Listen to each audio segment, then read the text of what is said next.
Bonjour tout le monde, on voulait juste faire un petit retour sur la séance de hier, encore un peu sous l'émotion puis sous dans le fond le stress de tout ça là. C'est pas dans nos habitudes de faire des interventions dans un conseil de la ville, puis c'est pas dans nos habitudes de faire des vidéos sur les réseaux sociaux.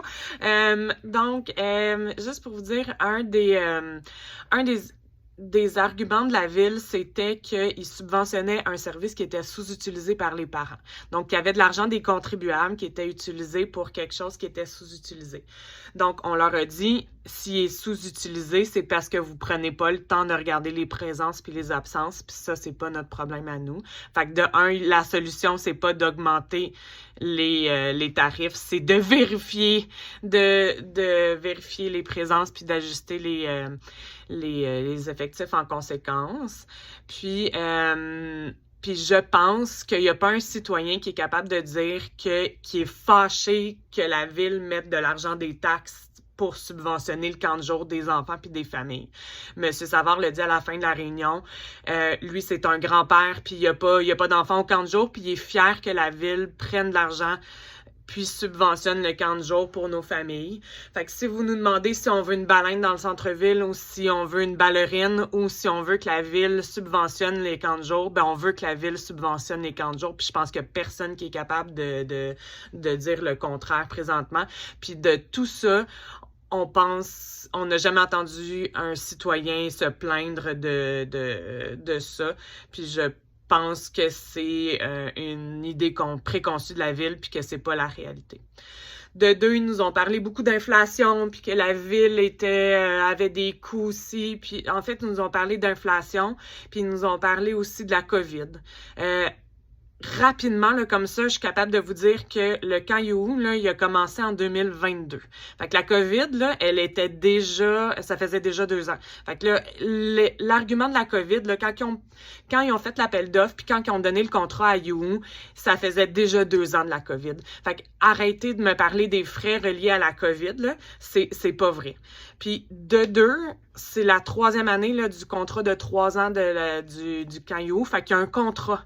Il y a des frais fixes, puis il y a eu un appel d'offres, puis dans le fond, les frais, ils sont là.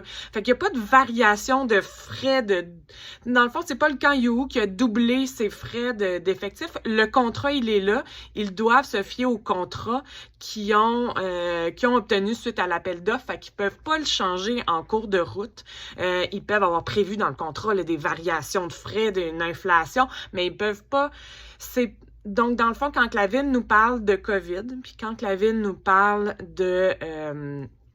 d'inflation, c'est pour d'autres sphères de la ville. C'est pour d'autres dépenses de la ville. Fait que quand les infrastructures, ces affaires-là, là, on le voit, puis c'est ce qu'ils nous ont dit dans le fond. Quand ils nous parlent de tout ça, c'est pour d'autres sphères de la ville.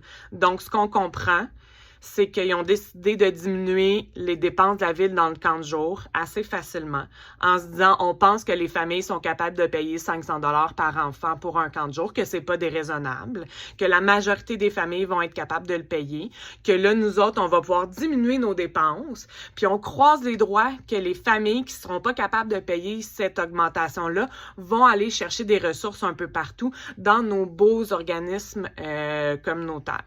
Fait que nous, on dit, la ville est en train de rajouter un fardeau dans l'assiette des organismes communautaires, donc c'est pas correct. Puis on se dit aussi que le fardeau des familles devrait pas... Dans le fond, la facture de d'autres services de la ville devrait pas être retournée aux parents.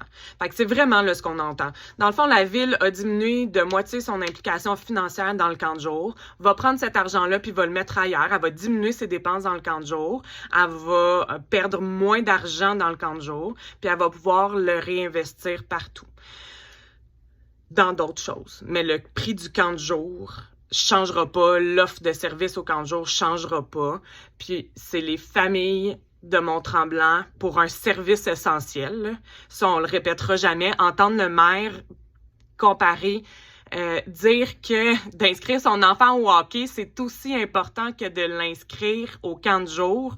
Nous, on se dit qu'il peut pas être plus déconnecté de la réalité des familles. Le camp de jour, c'est un service essentiel. C'est un service de garde pour qu'on puisse aller travailler. C'est ce que c'est. Le hockey, c'est louable, c'est une belle activité. On souhaite tous que nos enfants défavorisés, favorisés puissent faire du hockey, mais ce n'est pas un service essentiel. Fait qu'on peut-tu aller à la base, subventionner le service essentiel qui est le camp de jour et laisser les organismes communautaires s'impliquer dans les activités scolaires, puis les activités parascolaires, puis les activités physiques de nos enfants, puis dans les sphères, dans d'autres sphères. Mais est-ce que la ville peut s'impliquer dans un service essentiel? C'est ce qu'on vous demande.